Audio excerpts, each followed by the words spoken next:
Fatos e versões. O que vai impactar na sua vida agora no Café com Política. No Café com Política de hoje, o nosso convidado é o deputado federal Paulo Guedes, do PT de Minas Gerais. Estamos falando com ele, é claro, por telefone.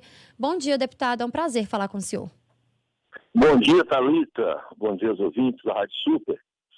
Deputado, o senhor propõe o adiamento das eleições deste ano, eleições municipais, para dezembro.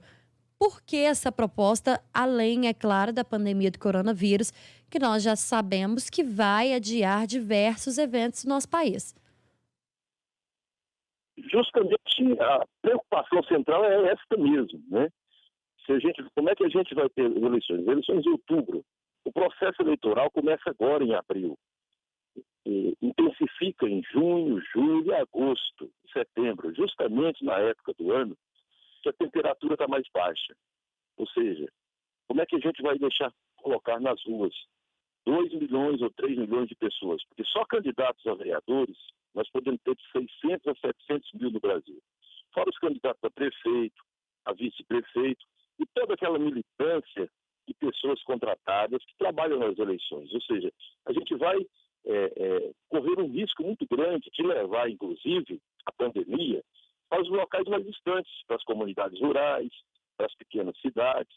Então, a preocupação central é afastar o pleito, né, desse período, dando um prazo aí de 60 dias, para que a gente possa ter as eleições já passado esse surto da doença que está chegando no país. Deputado, quando o senhor fala que já começa no próximo mês, nas próximas semanas, é porque o prazo de filiação partidária termina no dia 4 de abril. E no momento onde a orientação está sendo para que as pessoas não saiam de casa, como fazer essa filiação partidária? Essa parte dá para ser feita porque hoje tem os meios eletrônicos para realizar, né? É óbvio que atrapalha um pouco o processo, mas essa primeira fase não está afetada. A partir daí, sim, que a campanha em si, a pré-campanha e a campanha. Pré-campanha e campanha exige que o candidato vá até o eleitor, faça reuniões, faça visitas. Esse é que é o perigo que nós temos que sair fora dele. Por esse motivo, nós estamos propondo não o cancelamento das eleições, estamos propondo apenas adiar, que seja mantida a posse dia 1º de janeiro de 2021, mas que a gente possa adiar por 60 dias do pleito, que é o tempo necessário, pelo menos o que nós estamos vendo e está acontecendo no mundo, o que aconteceu na China. Eu acho que nesse período, em dezembro, a gente já vai ter saído do surto dessa doença no nosso país. É o que nós esperamos. Essa ideia de adiar as eleições, ela já é dita também por outros parlamentares. Nós ouvimos o ministro da Saúde, o Luiz Henrique Mandetta, por exemplo, no domingo, falando que seria o cenário ideal. O senhor tem conversado com outros deputados, já conversou com outros políticos para tentar fazer com que essa ideia chegue a mais pessoas? Já conversei com vários deputados, estou colhendo assinaturas para apresentar a PEC e, assim, até agora eu recebi muitos apoios, todo mundo preocupado com essa situação.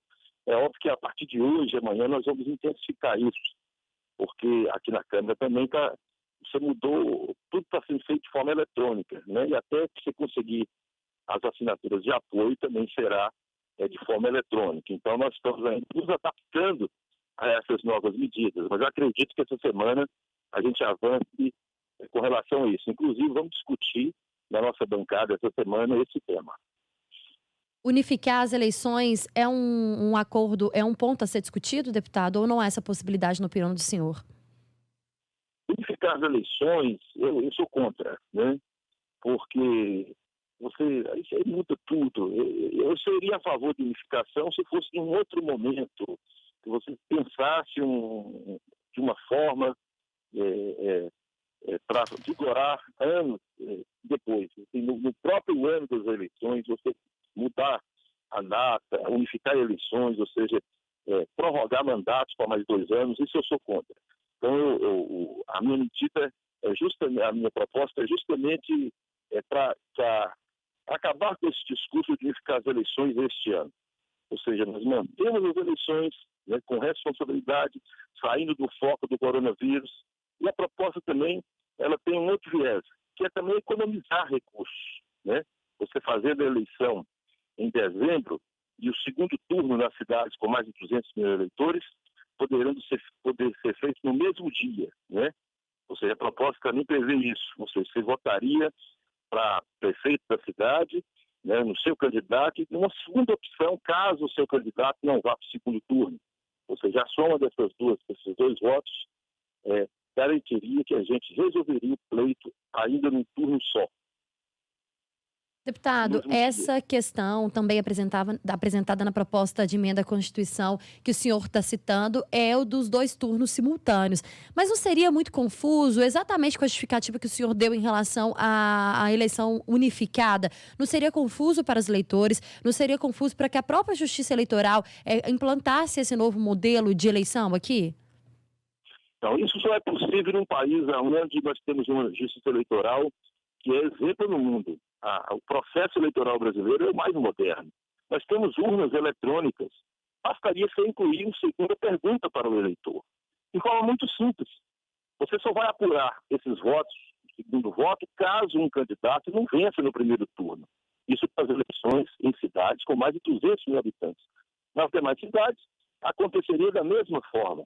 Então, não vejo nenhum problema. Pelo contrário, o que vai haver é economia de dinheiro. Você deixar de realizar um segundo turno, menos mesários, menos gente trabalhando, menos pessoas. Ou seja, nós vamos ter uma economia de recursos que podem, inclusive, ser usados para o combate à pandemia, né? Você evita-se todo um gasto, um processo onde você pode resolver tudo no próprio final de semana da eleição. Então não seria o caso de fazer esse tipo de eleição com 2 turnos simultâneos em todas as cidades do país? Em todas as cidades com mais de 200 mil eleitores. Nas cidades com menos de 200 mil eleitores seria um turno único, como sempre aconteceu. E a que pé que está essa proposta, deputado? A proposta ela vai caminhar essa semana, porque nós precisamos colher 171 assinaturas de apoio. Eu já iniciei essa coleta e a gente vai colocar essa discussão aqui na bancada, conversando muito também com a bancada de outros estados, a bancada de Meira, a bancada do meu partido. Enfim, essa semana será uma semana decisiva para que a gente possa colher essas assinaturas que faltam e apresentar definitivamente essa proposta. É uma proposta que está tendo a simpatia de vários deputados e senadores. Ontem, a presidente do TSE, a ministra Rosa Weber, falou que ainda é precoce esse debate sobre o adiamento das eleições municipais. A gente está há 7 meses do pleito deste ano e o ministro da Saúde e órgãos de autoridades sobre o coronavírus falam que a crise deve passar daqui 6 meses. O senhor concorda que é precoce ainda essa discussão? A discussão não é precoce. A gente espera que a discussão, eu até espero que seja, né? Eu até espero que não precise, mas a gente tem que ter opções. A gente não pode deixar tudo acontecer e quando chegar lá no mês de junho, julho, e a situação está fora de controle. Portanto, não há nenhum mal em discutir isso. A gente pode discutir, deixar o projeto pronto para votar e, se for necessário lá na frente, a gente vota e muda. Se não for necessário, as eleições continuam na mesma data. Isso aí a gente pode ir medindo de acordo com as consequências do que for acontecendo. Se essa proposta de adiamento das eleições, ela ficar de fato definida pelo Tribunal Superior Eleitoral, deputado, seria uma forma de ajudar os prefeitos que vão tentar a reeleição ou os candidatos a vereador que vão tentar o pleito neste ano? Porque a gente sabe que a gente está vivendo aqui em Minas Gerais, de forma específica, um momento muito difícil nas prefeituras, nas cidades, principalmente quando a gente fala da situação financeira. E aí veio agora a pandemia. O senhor acha que ajudaria, inclusive, os candidatos se a gente tivesse um adiamento das eleições? Sim, o adiamento, dentro da proposta que eu estou colocando para 13 de dezembro, você ganharia 2 meses. Ou seja, seria o tempo, pelo que os especialistas falam, seria o tempo necessário para a gente tirar as eleições municipais do foco, né? todas as previsões dizem que os meses de junho, julho serão os piores. Então, como é que a gente vai deflagrar um processo eleitoral neste período? Então, você afastaria os candidatos, ganhariam tempo, os prefeitos, os atuais vereadores iriam se preocupar, né, em ajudar, né, no combate a essa pandemia e deixar as eleições um pouquinho mais para frente, ou seja, as pessoas se preocupar com esse assunto para depois entrar no processo eleitoral. Não dá para a gente discutir processo eleitoral onde todos estão preocupados com essa pandemia. Se as eleições não forem adiadas, como que o senhor acha que vai ser o cenário eleitoral em 2020? Se a pandemia passar, será um cenário normal. Agora, se ela se alongar, que é o medo que todos nós estamos tendo, aí sim, não teria sentido e a gente não saberia como lidar numa situação como essa, né? Você ter que fazer reuniões de voto, né, no momento onde a Organização Mundial de Saúde pede para que todos fiquem em casa. Então, não tem sentido você realizar o processo eleitoral num período, se ainda tivermos com a pandemia acontecendo dentro do processo eleitoral. Deputada, nós já vimos nas últimas eleições um movimento muito grande dos candidatos, dos políticos pelas redes sociais. O senhor acha que essa tendência tende a aumentar, principalmente agora por causa do coronavírus? Sim, as redes sociais, a cada eleição, ela vai ter um papel fundamental, ela vai estar mais presente, só que ela por si só não resolve tudo, né? É impossível você fazer todo o processo eleitoral só pelas redes sociais, né? As pessoas querem conhecer seus candidatos, as pessoas no Brasil têm assim, já é um costume você conversar com as pessoas, você fazer reuniões, você sair na rua, ou seja, se não tiver isso, você corre o risco de eleger pessoas que você nem conhece pessoalmente. Então é importante, as redes sociais têm um papel importante, mas não pode ser só as redes sociais. As pessoas, principalmente das pequenas cidades, elas têm contato direto com o seu eleitor, com o seu vereador, ou seja, são pessoas que elas conhecem, que elas visitam, que elas batem papo, e isso não pode, de um dia para outro, mudar o sistema simplesmente porque nós estamos passando por um momento desse. Então, para que isso aconteça, o melhor caminho seria o adiamento, porque aí você não mexeria na estrutura dessas eleições, ou seja, fazer eleições sem gente, sem povo na rua, sem discussões, sem debates. Deputada, nós estamos recebendo aqui uma pergunta pelo nosso WhatsApp. O nosso ouvinte não deixou o nome, mas o nosso telefone dele é 0003. Ele está falando, Thalita, eu não entendi qual é a proposta do deputado em relação aos turnos, aos 2 turnos simultâneos. Por favor, pede para que ele explique novamente. Então, eu vou pedir para que o senhor tire essa dúvida do nosso ouvinte. Então, vamos explicar novamente. Você vota no primeiro turno. Isso para cidades acima de 200 mil eleitores. Nas cidades com menos de 200 mil eleitores é turno único, como sempre aconteceu. E nas cidades que tem segundo turno, você vai incluir na urna eletrônica uma terceira pergunta, né? Caso o seu candidato não vá para o segundo turno, né, qual dos outros candidatos que estão inscritos você votaria? Ou seja, você vota, vou dar um exemplo, João e Maria são candidatos. João e Maria vão para o segundo turno. Mas Ana e Pedro também são candidatos e não foram para o segundo turno. Como é que você decide o segundo turno?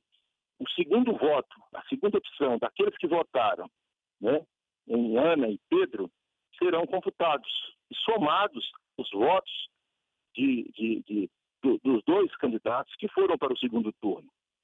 Enfim, é a soma, é o somatório. Por exemplo, mais uma vez eu vou repetir, o candidato 1 e o candidato 2.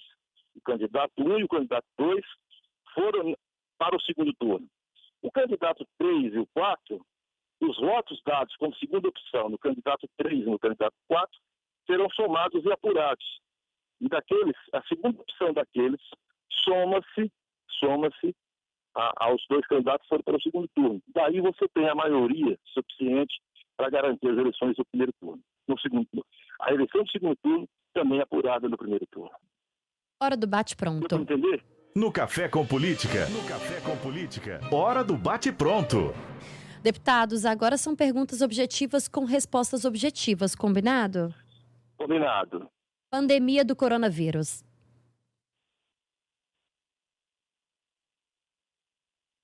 Repete, por favor.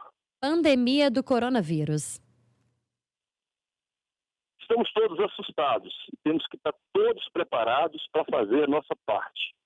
Medidas. Ficar em casa e tomar as medidas necessárias. Então, as autoridades estão tomando as medidas. E a população tem que seguir essas medidas. Esse é o caminho. O mundo todo está fazendo isso e nós precisamos fazer aqui o nosso dever de casa também. Jair Bolsonaro e coronavírus.